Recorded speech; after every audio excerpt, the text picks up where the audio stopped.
세계의 열풍이 이 사회를 강타하고 있습니다. 가끔씩 불어닥치는 것이 아니고 연달아 이 열풍이 이 사회를 혼란에 빠뜨리고 있습니다. 주식, 부동산, 가상화폐가 바로 그것입니다. 이 세 가지의 공통점을 찾아보면 돈이라고 하는 것이 자리 잡고 있습니다. 주식이 되었든 부동산이 되었든 가상화폐가 되었든 결국 우리의 관심은 돈이라고 하는 것입니다. 이 사회가 언제부터 이렇게 돈을 밝히고 돈이라면 사족을 못 쓰는 사회가 되었는지 알 수가 없었겠습니다만은 어린아이부터 나이 드신 분에 이르기까지 돈에 대한 이야기가 오늘날처럼 이렇게 많이 얘기되는 때는 없지 않았을까 생각합니다.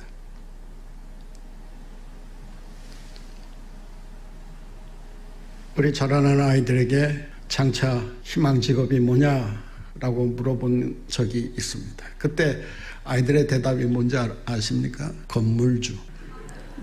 가상화폐만 해도 오늘날 이 젊은이들 세계에 깊이 침투해 들어가 아이들의 영혼을 빼앗고 있습니다. 코인으로 불려지는 이 비트코인을 비롯한 이 가상화폐, 다시 말하면 암호화폐가 새로운 화폐 가치로 등장하면서 가상화폐에 대한 환상을 불러일으키고 있습니다. 동전만으로 대박을 칠 수 있다는 이런 생각들을 하고 있습니다. 얼마나 매력적입니까? 동전만으로 대박을 칠 수 있다. 한 번 터뜨릴 수 있다는 이런 환상에 사람들이 빠져들고 있습니다. 젊은이들 가운데는 우리에게 남은 유일한 희망이 코인이다라고 선언할 정도로 가상화폐가 우리 젊은이들에게 미치는 영향력이 엄청나다고 하는 것입니다. 가상화폐에 대해서 한 번쯤은 들어보셨을 것입니다. 한동안 반짝하다가 없어지겠지라고 많은 사람들이 생각하고 있을 것입니다. 그런데 가상화폐가 나온 지 얼마 안 돼서 가상화폐 투자자가 몇 명이나 됐는지 아십니까? 500만 명을 넘어섰다고 합니다. 하루에 7만 개의 가상화폐 계좌가 만들어지고 있다고 합니다. 여러분 놀라지 마세요. 하루에 이 가상화폐가 얼만큼 거래되고 있느냐? 무려 30조 원에 가깝다고 합니다. 우리 주식시장에서 거래되는 것보다 훨씬 더 많은 돈이 이 가상화폐라고 하는 이름으로 지금 거래가 되고 있다라고 하는 것입니다. 이런 환상에 젖은 젊은이들이 급속도로 달리는 코인 열차에 올라타기 위해 발버둥을 치고 있습니다. 심지어 이 열차에 올라타지 않으면 내 인생은 여기서 끝났다라는 식으로 여기에 모든 것을 걸고 투기하듯이 도박하듯이 달려들고 있다라고 하는 것입니다. 코인 열차가 어디로 우리를 데려다 줄지, 코인 열차의 목적지가 어디인지 아무도 아는 사람이 없습니다. 그러나 우리의 인생 경험을 통해서 코인 열차가 우리를 어디로 데려다 줄지, 그리고 그 목적지가 어디일지는 짐작할 수가 있습니다. 불행하게도 파멸이라고 하는 것입니다. 너도 나도 코인 열차를 타고 자신의 인생을 멋지게 한번 살아보겠다고 하는 이런 꿈과 희망의 사람들이 사로잡혀 있습니다.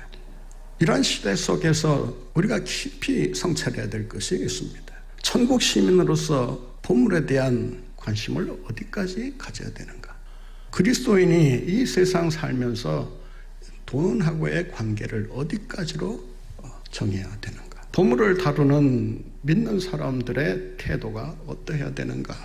돈이 판치는 세상에서 이 돈에 이끌려가지 않으면서 오히려 이 돈으로 하여금 따라오도록 하기 위해서는 우리가 어떻게 살아야 되는가? 오늘 말씀에 보면 코인 열차를 우리가 타지 말아야 하는 이유가 있습니다.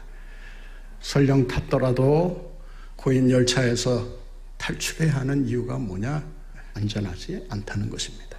위험하다는 것입니다. 얼만큼 위험하냐?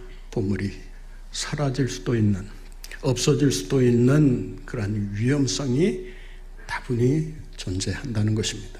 19절 말씀을 한번 보겠습니다. 너희를 위하여 보물을 땅에 쌓아두지 말라. 거기는, 여기서 말하는 거기는 어디입니까? 땅을 말합니다. 원문대로 번역하면 땅 위에 쌓아두지 말아라. 거기는 무슨 위험성이 있다고요? 좀과 동록이 해하며, 해한다라고 하는 말은 파괴시킨다, 망가뜨린다, 그런 말입니다. 그 인생을 망가뜨리고 파괴하는 주범이 바로 보물이라고 하는 것입니다. 그 보물이 땅 위에 쌓여있는 보물일 경우 그 사람을 파멸로 빠뜨려 버린다고 하는 것입니다. 조문 옷감을 갉아먹으면서 그 옷 자체를 못쓰게 만드는 벌레입니다. 동록은 구리를 부식시키기 위해 그 위에 생기는 녹색의 그 녹을 말합니다. 한마디로 말해서 갉아먹어 없애든 녹이 슬어 사라지든 그 결과는 동일하다는 것입니다. 땅 위에 보물을 쌓아둘 때 그 보물은 머지않아 아무런 힘을 쓸 수가 없게 된다는 것입니다. 왜냐하면 사라지고 말기 때문입니다.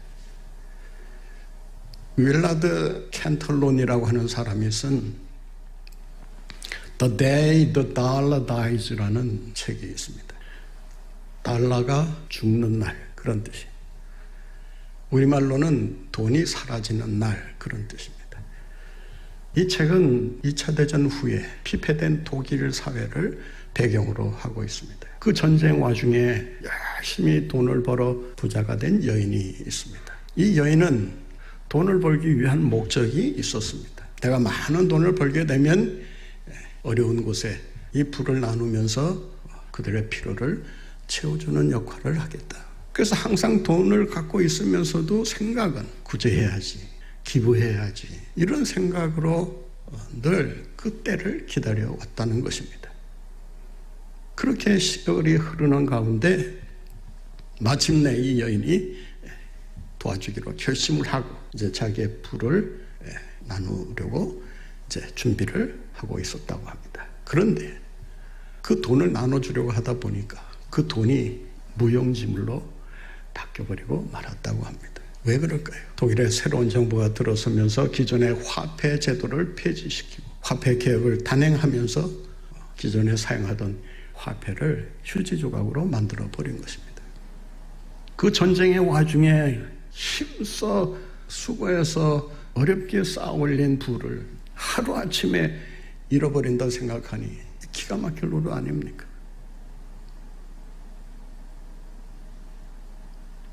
통계에 따르면 당시 그 독일 마르크화가 그 화폐 개혁을 통해서 가치가 얼마나 떨어졌는가 하면 수천억 그 마르크 국가 채권을 가지고, 그러니까 한 수레에 그냥 가득 마르크화를 담아가지고 시장에 가서 살 수 있는 물건이 뭐였느냐? 과일 하나 살 수 있었다.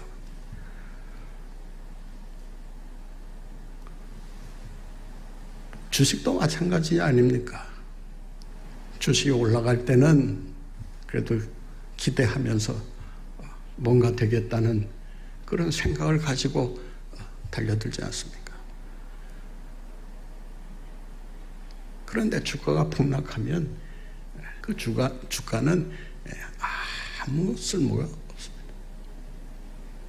부동산도 역시 마찬가지 아니겠습니까? 가상화폐도 자칫 잘못하면 인류에 큰 피해를 입힐 수가 있습니다.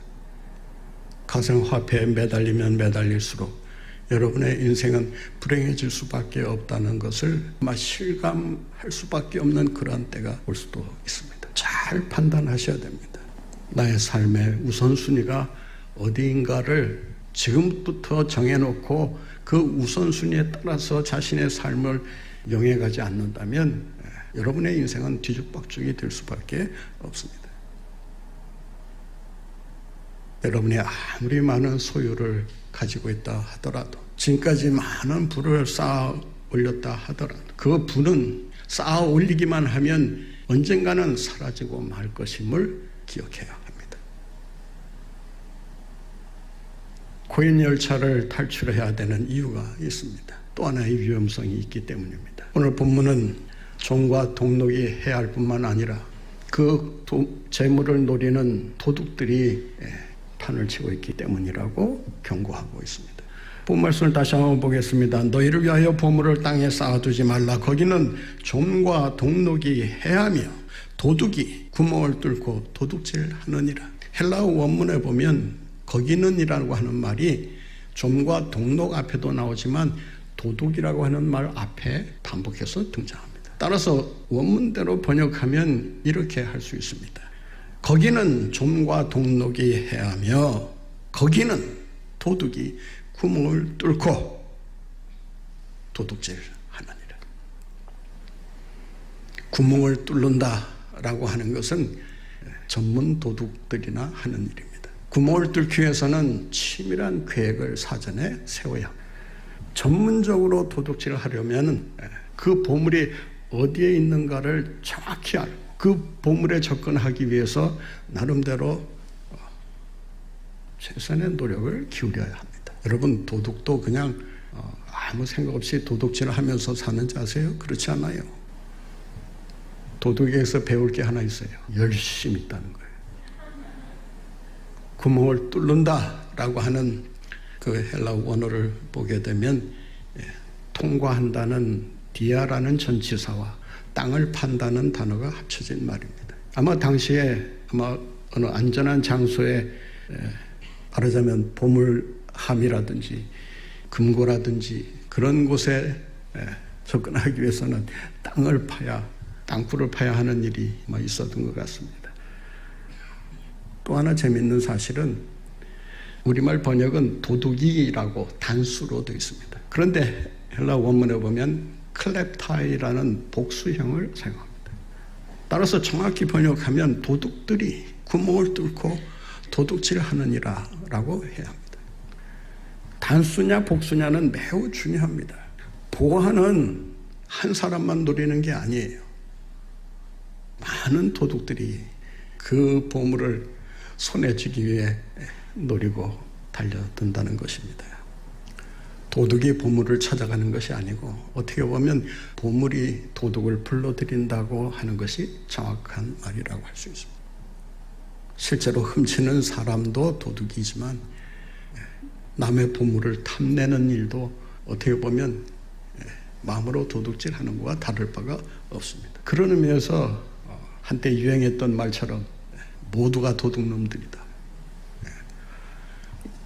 정치하는 사람들 특히 보면 권력을 도둑질하고 돈을 도둑질하고 온갖 수단 방법을 이용하면서 합법을 가장한 불법을 눈 깜짝하지 않고 하는 거 보세요.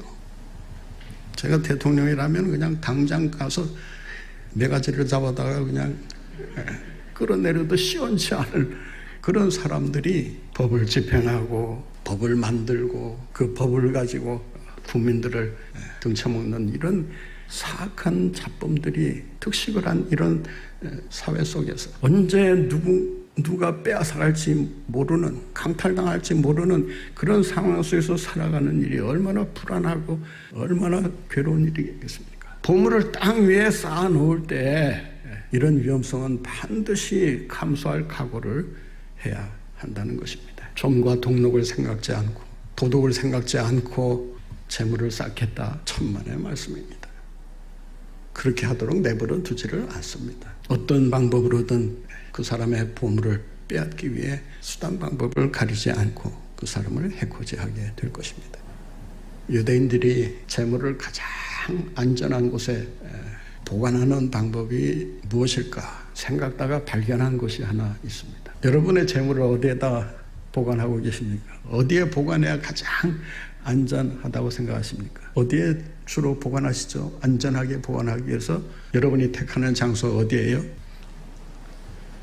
보관할 여유도 없으니까 보관할 장소가 딸래 필요한가? 이부 때는 금고라 그러더라고요.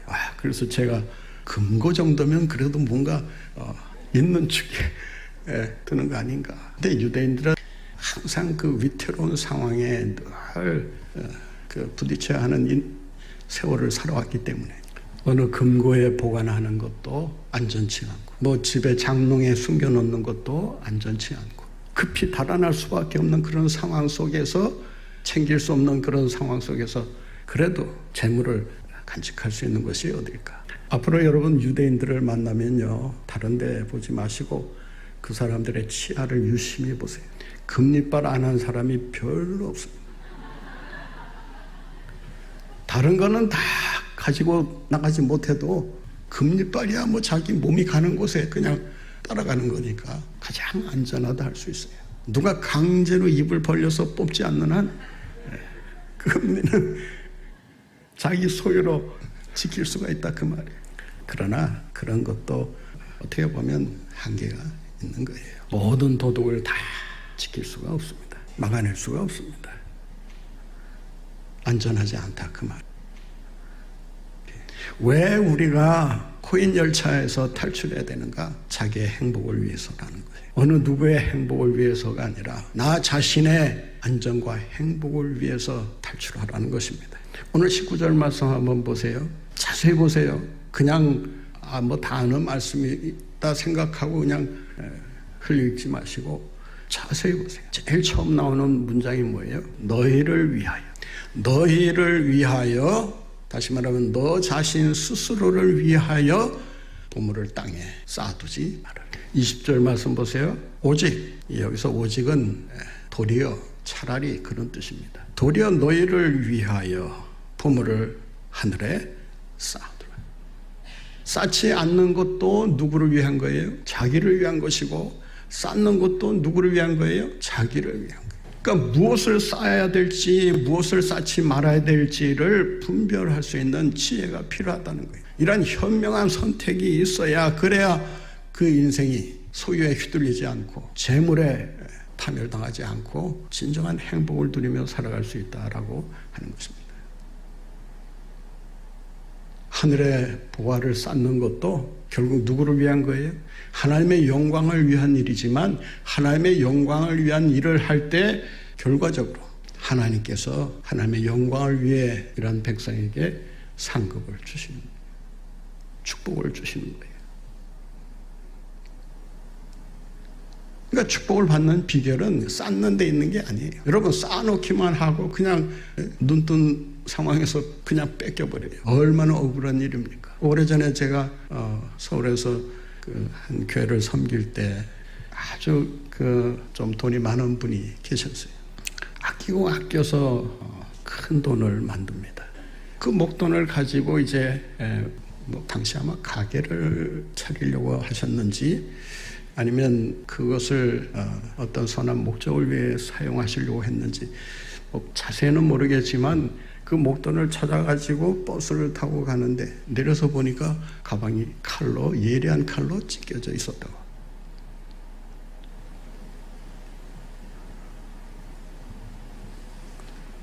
수년 동안 제대로 먹지도 않고 쓰지도 않고 아끼고 아껴서 목돈을 만들어서 이제 뭔가 좀 그 돈을 가지고 해보려고 했는데 그런 상황에 처하니까 완전 몸에 있는 기력이 다 빠져나가더래요. 그리고 든 생각이 아유 차라리 헌금이나 했으면 그래도 남은 게라도 있을 건데. 여러분 뒤늦게 후회하지 마시고 선택 잘 하시기 바랍니다. 그 선택이 결국은 누구를 위한 것이냐? 자기를 위한 것이에요. 여러분의 행복을 위한 것이고 축복을 위한 것이고 미래를 위한 것임을 기억하시고 보화를 하늘에 쌓아둠으로 주님의 축복 가운데서 날마다 승리하시는 여러분들 모두가 되시기를 바랍니다.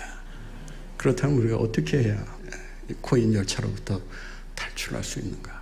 오늘 본 말씀 20절을 같이 보겠습니다. 오직 너희를 위하여 보물을 하늘에 쌓아두라. 거기는 좀이나 동록이 해하지 못하며 도둑이 구멍을 뚫지도 못하고 도둑질도 못하느니라. 못한다. 무슨 말이에요? 하늘의 보화를 쌓게 되면 그 하늘에 쌓은 보화가 결코 없어지거나 사라지는 것이 아니라 오히려 더 큰 유익을 우리에게 가져다 준다라고 하는 것입니다. 여기서 주의해야 될 것이 있어요. 이 본문을 하늘에 쌓아두라 이렇게 번역을 했기 때문에 이 번역을 기초로 해서 해석을 하게 되면 그 해석이 다르게 해석이 될 수 있어요. 헬라어 원문에 보면 이 하늘이라고 하는 말 앞에 N이라는 뭐뭐 안에라는 전치사가 있습니다. 그러니까 하늘 안에 있는 보물, 그 보물을 쌓아라 그 말이에요. 19절에서 말하는 보물과 20절에서 말하는 보물과 그 보물의 내용이 다르다라고 하는 것입니다. 땅 위에 쌓는 보물은 그 보물은 물질을 가리킵니다. 돈을 가리킵니다. 재산을 가리킵니다. 소유를 가리킵니다. 그런데 20절에 나오는 보물은 하늘 안에 쌓는 보물이기 때문에 그 보물은 돈이나 소유가 아니라 바로 예수 그리스도라고 하는 것입니다. 여러분, 이 땅에 쌓는 보물은 없어지고 사라집니다. 그런데 하늘 안에 있는 보물, 하늘 안에 우리가 쓰는 돈이 거기 뭐 쌓여있기를 합니까? 뭐가 있기를 합니까? 보물을 쌓아둬야 할 이유가 있습니다.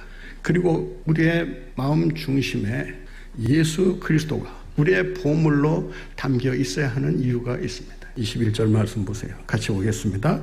21절, 내 보물 있는 그곳에는 내 마음도 있느니라. 아주 유명한 말씀 아닙니까? 우리도 흔히 이런 말씀을 인용하면서 보물 있는 곳에 마음도 있지 않냐. 다시 한번 읽겠습니다. 내 보물 있는 그곳에는 내 마음도 있느니라. 이 말을 원문에 가깝게 번역하면 이렇게 됩니다. 내 보물 있는 그곳, 거기에는 후포, 앞에서도 이 땅에 쌓아두지 말라 하면서 거기는 후포, 이 후포라고 하는 단어가 계속 반복해서 나옵니다. 거기는, 따라서 우리가 보물을 두고 있는 거기가 어디냐, 그리고 그 거기에 뭐가 있느냐가 중요한 거예요. 여러분, 이 말씀을 자세히 보세요. 순서가 마음이 먼저가 아니라는 거예요. 우리가 흔히 마음만 먹으면 뭐든지 다 할 수 있다, 뭐 이런 가짜는 소리 하지만 마음 먹는다고 다 할 수 있는 거예요? 그 마음이 어떤 마음인데, 그 마음이 나쁜 마음이면 아무거나 다 할 수 있다고 할 때 그 아무거나가 모든 것을 다 망쳐버릴 수 있는 거예요. 파괴시킬 수 있는 것이다 그 말이에요. 보물이 있는 그곳, 거기는 뭐가 있다? 마음이 있다. 따라서 마음이 먼저가 아니라는 거예요. 내가 마음 먹으면 뭐든지 할 수 있다, 그 보물을 내가 마음만 먹으면 선택할 수 있다가 아니에요. 잘 들으셔야 됩니다. 비슷한 말 같지만 아주 중요한 차이가 있어요. 자기가 자기의 주인이 되어서 자기 마음으로 마음 먹고 마음으로 선택하고 결정할 수 있다고 해서 그 보물을 제대로 보물로 알고 택하느냐? 그렇지 않다는 거예요. 하늘에 있는 보물보다는 오히려 땅에 쌓아두는 재물에 우리의 마음이 더 집중해 있을 수 있다 그 말이에요. 우리의 마음이 언제 움직입니까? 여러분의 마음이 언제 움직여요? 보물이 있는 곳에, 보물이 있는 거기에 우리의 마음이 따라간다. 매튜 헨리 그 신학자는 이 말을 이렇게 번역했어요. 바늘이 자석에 이끌리듯 우리의 마음은 보물에 이끌린다. 따라서 우리의 마음을 움직이는 것이 뭐예요? 나 자신이 아니에요. 내 의지로 결정하는 거 아니에요. 내 마음으로 선택하는 거 아니에요. 그 선택은 어디에서 오느냐? 보물에서 오는 거예요. 여기서 말하는 보물은 최고의 가치가 있는 것을 의미합니다. 여러분이 투자를 한다 했을 때 그 투자는 어디에다 합니까? 최고의 가치가 있는 곳에 투자합니다. 그게 아니면 최고의 보상이 돌아오는 곳에다 투자를 합니다. 그러므로 마음이 먼저가 아니라 그 마음에 담겨있는 무엇이 무엇이냐가 중요합니다. 무엇을 갈망하고 있는가, 무엇을 소원하고 있는가, 무엇을 이루고자 애쓰는가. 여러분이 보물을 지식이라고 생각한다면 그 지식을 얻고자 하는 열망이 있어야 우리의 마음이 그 열망을 따라서 움직입니다. 여러분, 보물이 있는 곳에 뭐가 있어요? 뭐가 따라가요? 마음이 따라가요. 나는 끄떡도 없어 자신 있게 말씀하시는 분들은 뭔가 조금 이상하신 분들이에요. 여러분, 우리 마음에 예수 그리스도가 계실 때 우리는 보물이신 예수 그리스도를 따라 우리의 마음이 순종하고 따라가게 되는 것입니다. 내 마음으로 예수를 선택하는 것이 아니고 예수 그리스도가 나를 선택하고 내 마음을 움직이심으로 인해 우리의 마음을 통해 주님의 뜻을 이루어가게 되는 것입니다. 여러분의 마음 한가운데 예수 그리스도가 계셔서 그 예수 그리스도가 여러분의 최고의 가치인 보물임을 알고 그분의 말씀에 순종하며 날마다 승리의 삶을 살아가시는 여러분들 모두가 되시기를 바랍니다.